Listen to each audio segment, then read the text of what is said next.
मित्रों, धर्म ग्रंथ महाभारत में ऐसी बहुत सी कथाओं का वर्णन मिलता है जिसे अगर मनुष्य अपने जीवन में उतार लें तो उसे ना तो कभी अहंकार होगा, वह कभी भी खुद को सबसे शक्तिशाली या सर्वश्रेष्ठ समझने की भूल नहीं करेगा। आज हम आपको महाभारत की एक ऐसी ही प्रेरक कथा बताएंगे। इस कथा में हम जानेंगे कि जब युद्ध में पांडवों को विजय मिली तो वे स्वयं को श्रेय देने लगे और उन्हें अपने बल पर अहंकार हो गया।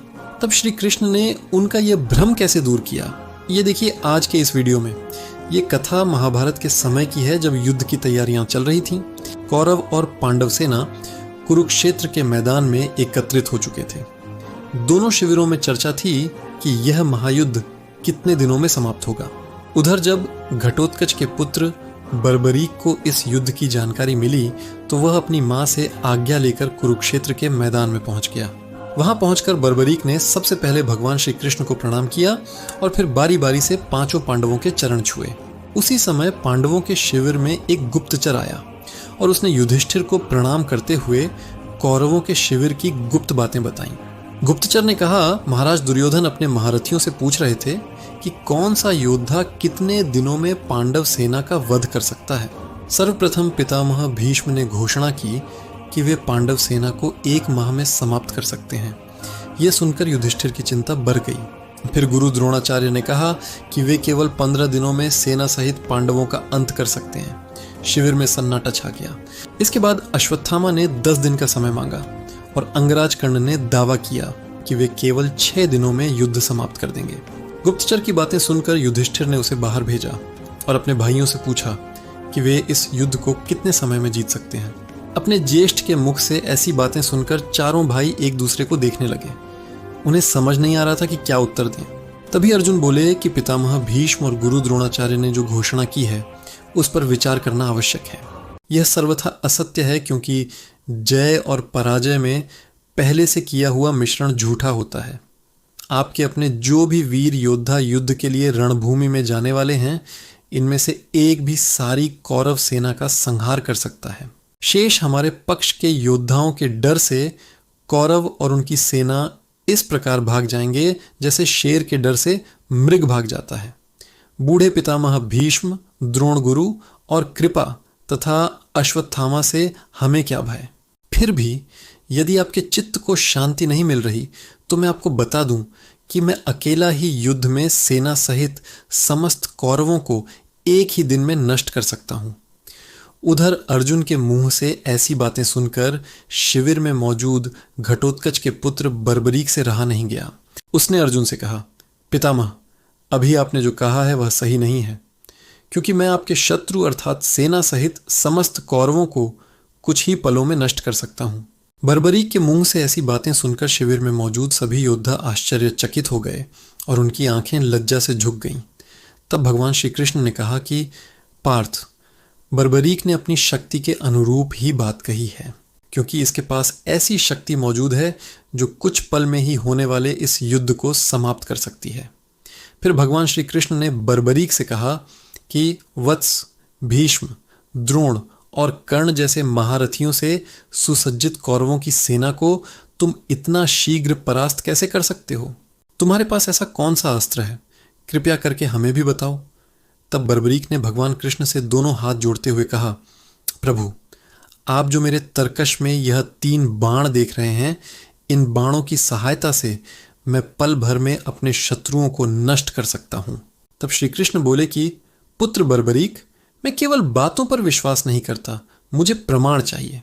तब बर्बरीक ने कहा, प्रभु, आप ही बताइए कि मैं आपके सामने खुद को किस प्रकार प्रमाणित करूं।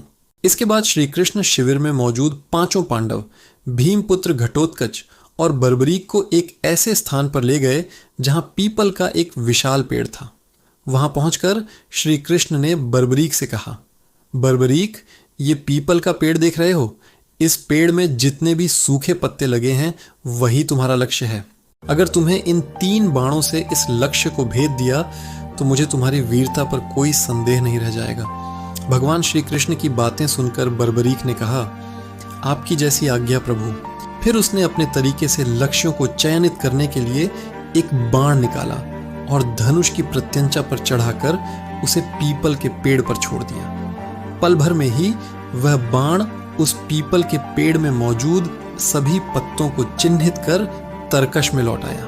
बाण के वापस आते ही बर्बरीक ने जैसे ही उन पत्तों को काटने के लिए अपना दूसरा बाण तरकश से निकाला, उसी समय एक हवा के झोंके से सूखा पत्ता धरती पर आकर गिर गया, जिसे भगवान श्री कृष्ण ने अपने पांव के नीचे छिपा लिया। उधर पहले की ही भांति बर्बरीक ने दूसरे बाण को धनुष की प्रत्यंचा पर चढ़ाकर पीपल के पेड़ पर छोड़ दिया। देखते ही देखते बर्बरीक के इस बाण ने पल भर में ही उन सभी पत्तों को काट दिया जिन्हें पहले बाण ने चयनित किया था। परंतु बर्बरीक का यह दूसरा बाण तरकश में वापस लौटने की बजाय श्री कृष्ण के पांव के पास जाकर रुक गया। ये देख बर्बरीक ने श्री कृष्ण से कहा कि प्रभु, आपने मेरे द्वारा चिन्हित इस पत्ते को अपने पांव के नीचे छिपा रखा है, कृपा कर अपना पांव हटा लीजिए, क्योंकि मेरे यह बाण अपने लक्ष्य से कभी नहीं चूकते। बर्बरीक की यह बातें सुनकर भगवान श्री कृष्ण मुस्कुराए और फिर उन्होंने बर्बरीक से कहा, बर्बरीक, ये प्रमाणित हो गया कि तुम पल भर में ही इस युद्ध को समाप्त कर सकते हो, किंतु अब तुम्हारा जीवित रहना धर्म के अनुकूल नहीं है। ये सुनकर पांडव सहित सभी हैरान रह गए। फिर युधिष्ठिर सहित सभी पांडव श्री कृष्ण के समीप आए और उनसे बोले, हे वासुदेव, आप ये क्या कह रहे हैं? ये तो हमारे लिए अच्छी बात है कि बर्बरीक हमारे पक्ष से युद्ध में भाग लेगा।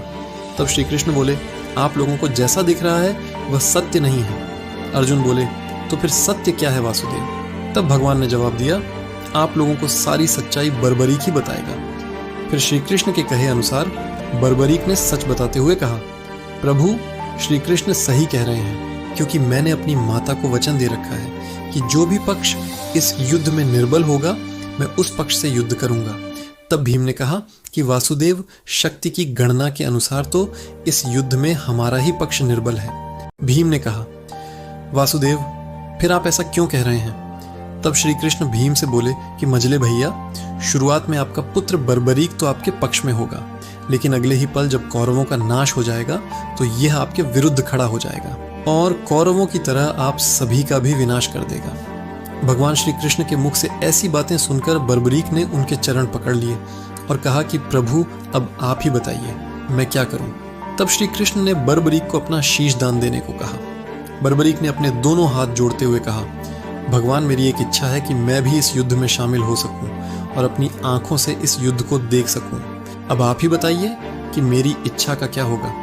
तब भगवान श्री कृष्ण ने बर्बरीक को उठाते हुए कहा, वीर बर्बरीक, मैं तुम्हें वचन देता हूं कि तुम्हारी युद्ध देखने की इच्छा अवश्य पूरी होगी, लेकिन इसके लिए तुम्हें अपना शीश दान करना होगा। बर्बरीक ने जवाब दिया, प्रभु, आपकी जैसी आज्ञा।